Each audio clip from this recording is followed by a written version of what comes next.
Mom and Dad, I want you to listen. And kids, don't take any drugs tonight. This is Friday night. Don't be drinking and driving. Don't be taking drugs. And guys, like I said yesterday, do not rape your girlfriends and don't rape your dates. I kid you not. This is not joking. There are too many people out there. Ladies and gentlemen, Nashville Jones is with us. He's here in studio. Old Jailhouse Jones. Old veteran, Vietnam veteran Jones is here. I feel good. You know, I wasn't feeling good before. I get nervous before this show, and when we get on the air and the cameras and the lights come on, I feel like I'm a television star. No doubt about it. You know who this man is? Nationwide. I haven't told you. We've been on here at Channel 38 for 3 weeks, folks, and I haven't told you who this guy is. This man is Dennis Lindsay, and he's with the Astronauts, the famous band. You guys played all over the country. They made millions of dollars, sold millions of albums in Japan. As a native Coloradoan, as an old cowboy. And tonight we're going to talk a little bit about roping. You were a roper before you became a doper, huh? 14 seconds flat. That's my fastest time. Is that right? That's the truth. And where was this? That was in Boulder at the powwow grounds. Mm-hmm. Yeah. Boulder at the powwow grounds? Yes. Used to ride bulls when I was little. Uh-huh. And tell us about this. Then I turned into a... Yeah? No, tell us about roping. You were a roper back at the powwow grounds? Yeah, I was training polo ponies and practicing roping and practicing bull riding, and I was going to be a big... Oh, excuse me. That was a real sneeze. Knocked my hat silly. Yeah, my brother-in-law was a bulldogger. Uh-huh. I was just practicing. I was kind of half country and half rock and roll. So yeah. Tell us about the days of the Astronauts. You got your first recording contract. What happened? In '62, we got a recording contract. RCA came out, and we plied them with steak and wine. And the Turtles and Paul Revere and the Raiders were a competition, and they hired us. Yeah. We gave them home brew. No, Paul Revere and the Raiders? No, the boys from RCA. Al Schmidt was the A&R man's name. Yeah. We sent them a bunch to the studios out there too, but it blew up on the plane. What's this now? Home brew. Oh, you sent them home brew to RCA? So yes. is that the key to your success? So you ply the record companies and the radio stations with home brew, right? Back in those days, we didn't have any idea what it was like. You know, we were playing 3-2 bars, drinking 3-2 beer, and it was all just a lot of fun. But later on, I found out there was a few people got smashed up and killed on the way home from our concerts. Oh no! And it kind of changed my attitude about drinking. You look at me over here. You don't have to look at the camera. I was looking at the camera. I was trying to... Come talk to me for a minute. I want to know something, okay? And that is, you used to play up at Telluride's, right? Yeah. And the Astronauts got a recording contract and went to Japan? Yeah. We were the #1 group in Japan. While the Beatles were over here. You were the #1 group there. Yeah. Tell us about that. What was Japan like? The first tour we did was just a 2-week tour. And it was 3 concerts a day, riding trains everywhere, no sleep, just gung-ho, going all the time. Yeah. Didn't have time to even get a back rub at night. Usually we were so tired. Yeah. Did they like it? Now you had dads and uncles that fought in World War II that fought the Japanese, right? Yeah, I had uncles that fought in World War II and fought the Japanese, fought the Germans, and when I went through Japan, Hiroshima and Nagasaki were still a lot of ruin. So it was like poetic justice, is that what you're telling me here, when you went and played over there? It was, yeah, it was, there were picketing and you know, ugly American signs and Yankee go home signs. When you were in Japan? Yeah. Why? To the band. Why is that? It's still they still are a little mad. Well, what year was this now when you were playing in Japan? 63. You were there in 1963? And what they would have signs for you guys to go home. They were angry about the war? Yeah, American go home, Yankee go home.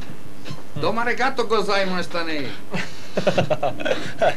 No profanity on the. This is live television, ladies and gentlemen. 671-9722 or 6710938. If you want to talk with Nashville Jones this evening, he's in with us. Dennis Lindsay, Jann Scott with you. You went to Vietnam. Vietnam. On the war. You got some. You got some medals. You were a helicopter gunner. Gunner, crew chief, flight engineer. I won the air medal. Yeah. You were. Now, tell us about that. What kind of helicopters were you in? I was in Chinooks. I was trained in Hueys and then into Chinooks. What were you doing? Big twin rotor jobs. I started out as a gunner. What did you guys do with the helicopters? What were you doing? We were hauling troops in, hauling supplies in, hauling guns in, ammo. Where? Hauled them out Thanksgiving dinner. What year was this? Oh, that was in 67, 68 during the Tet Offensive. During the Tet Offensive? Thanksgiving dinner? Was it? Thanksgiving Is that monsoon season? Kind of close to it, huh? Sure was. Rain? In a typhoon. I was standing on a hangar in Telluride with sandbags trying to keep the top of the hangar on. In a typhoon. If I'd let go of the sandbags, I would have blown away. I'm going, this war is not working. This is not right. This isn't it. Uh-oh. And then we'd stand guard at night, come in and fly all day, and then come in and stand guard all night. So until about 4 years ago, I sleep in 2-hour periods. I'd sleep 2 hours, wake up. I still do that. Do you? Yeah, still do.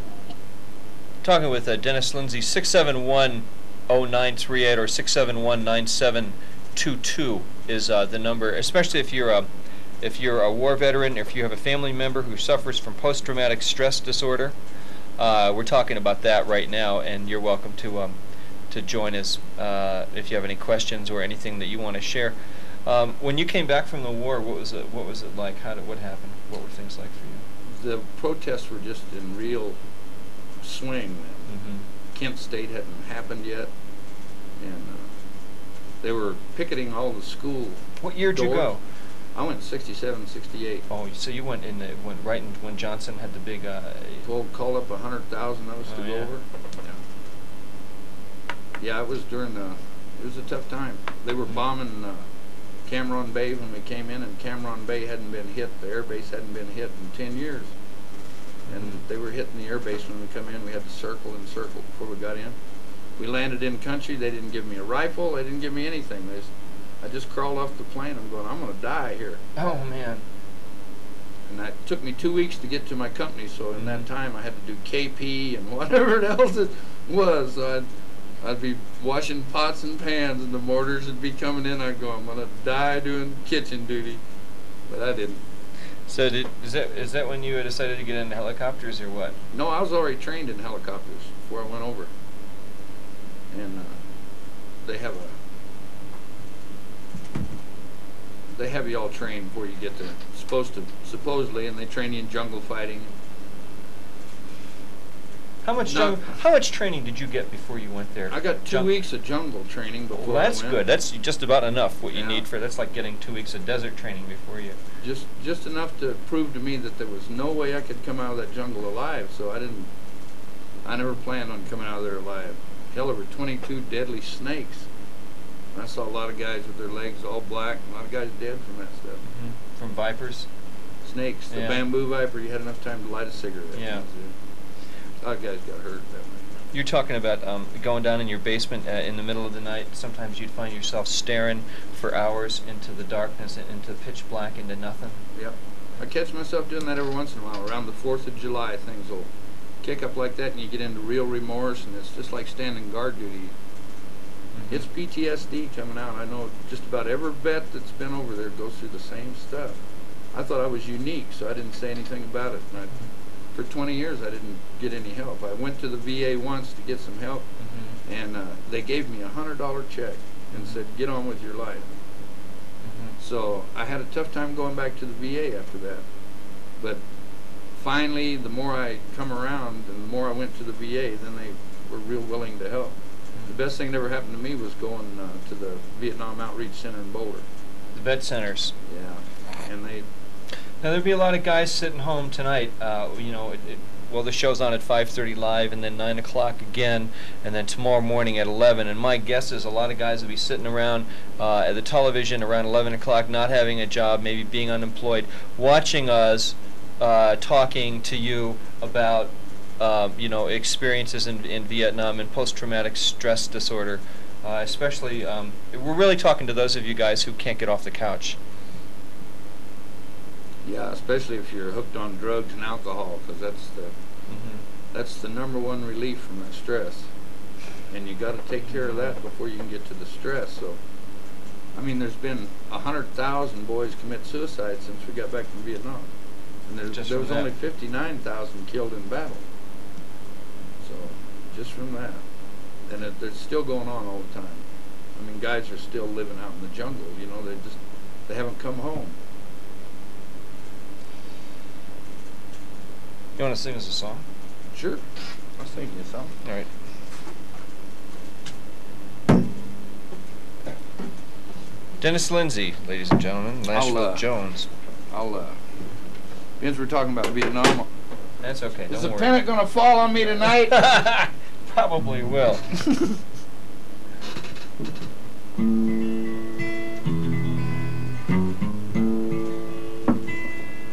Well, old G.I. Joe never looked back, and that's the way I am. Joe fought on the Midway, I fought in Da Nang. Body bags still haunt me, and the hearts that beat no more, and the boys that dreamed of flying, kneeling in those chopper doors. I still dream about Tui-Wa and sometimes about Japan, and I'll wake at night in a cold sweat, and I wonder where I am. See, I've been to hell and back again, and I kept a bloody score. And deep inside, I'm sorry about that. Some say we lost the war. And since Vietnam, I've tried to find a way to get back home. I've been that whiskey drugged out refugee in the greatest country known. And the streets are cold and lonely in this homeless Super Bowl. And the medals that they gave me weigh heavy on my soul. I don't ask for pity, and I don't care where you stand. I know notches on the M16 sure don't make a man. I got nothing against old Charlie, he's just like me.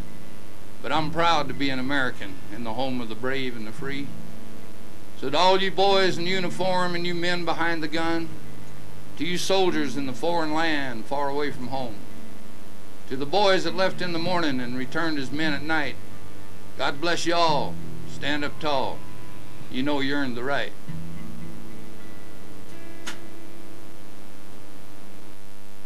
Yeah.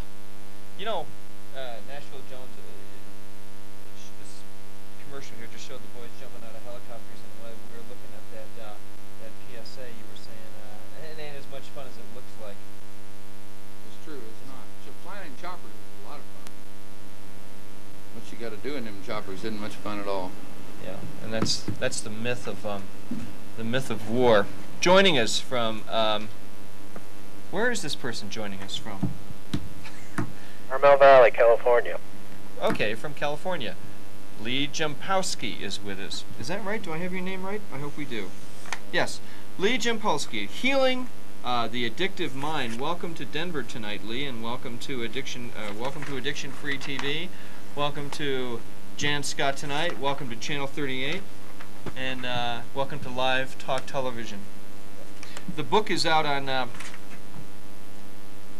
It's out on Celestial Arts. We'll put it up here so you folks can see it. It's available at bookstores almost every place, and it's a $9.95 book. Lee Jampowski is a licensed psychologist in private practice in Monterey, California. He's a consultant to various treatment programs for chemical dependency and is the founder of the outpatient program at the Community Hospital Recovery Center and the Clint Eastwood Adolescent Program.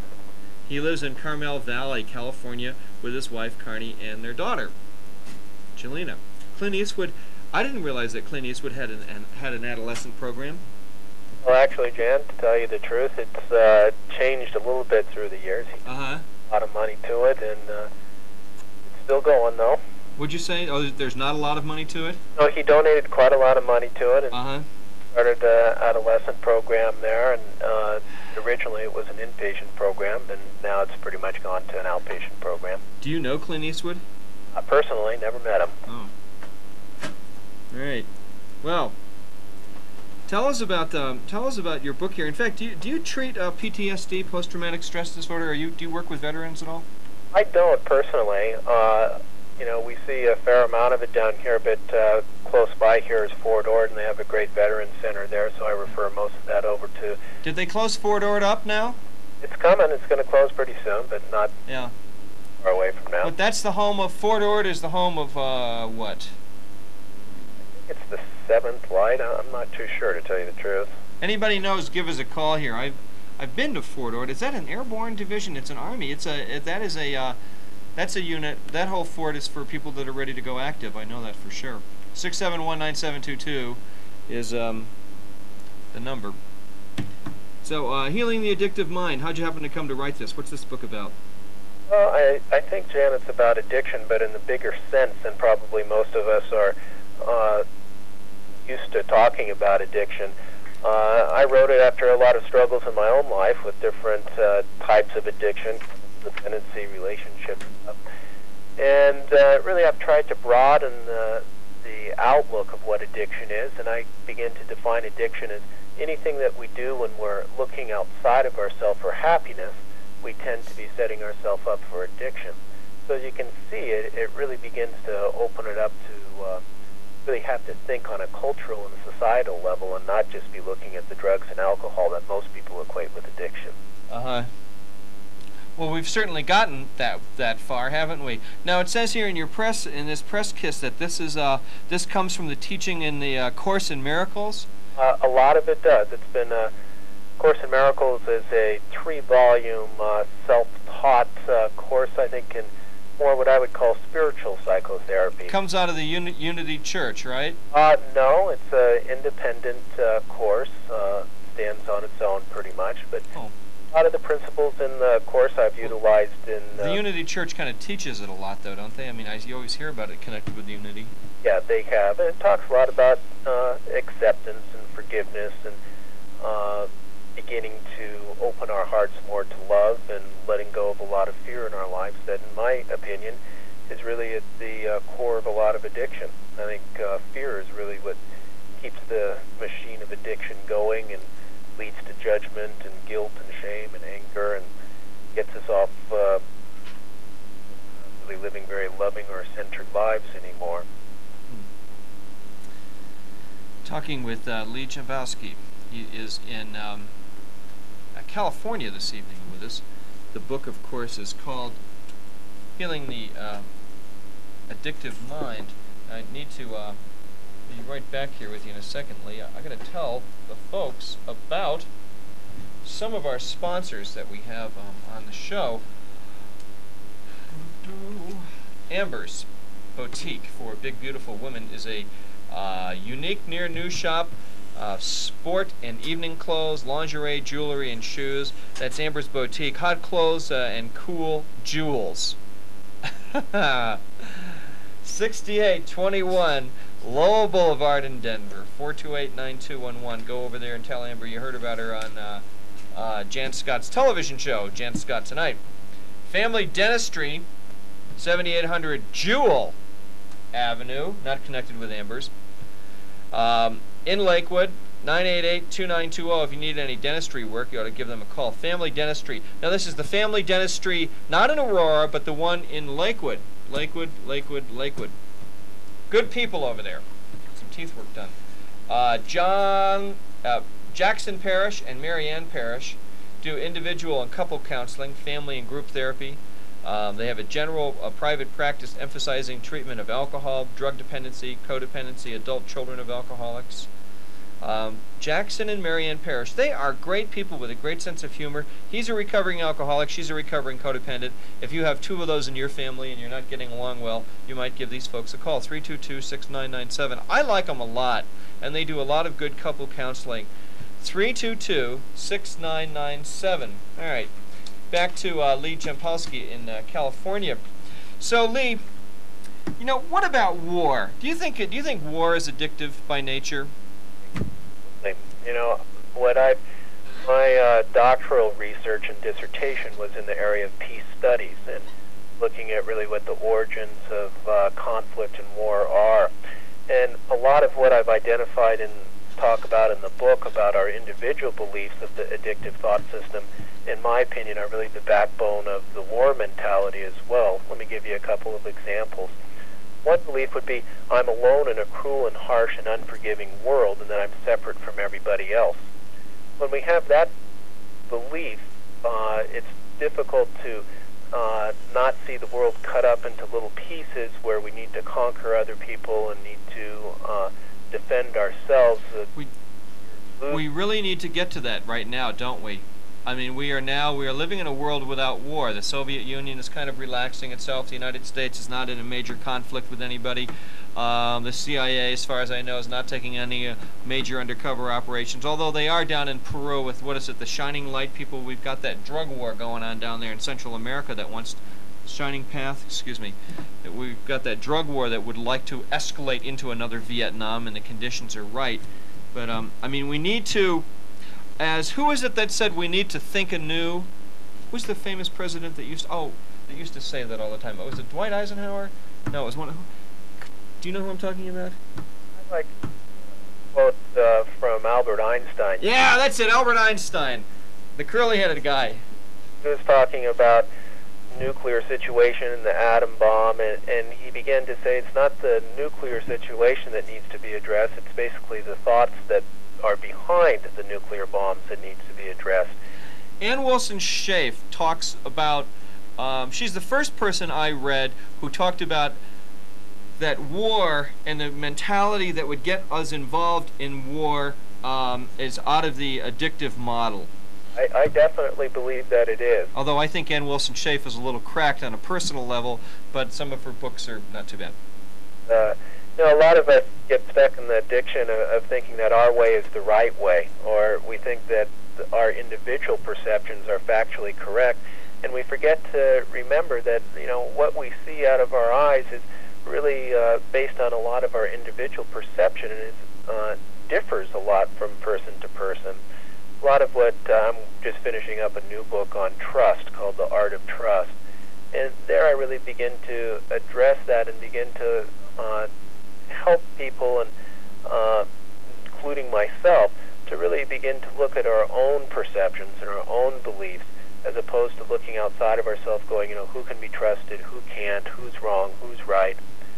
And when we begin to do that, I think it's taking the first steps towards really having love in our life.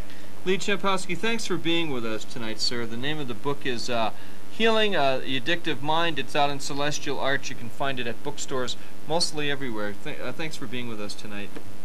Bye-bye. I'm Jann Scott. You're watching Jann Scott tonight here on Channel 38.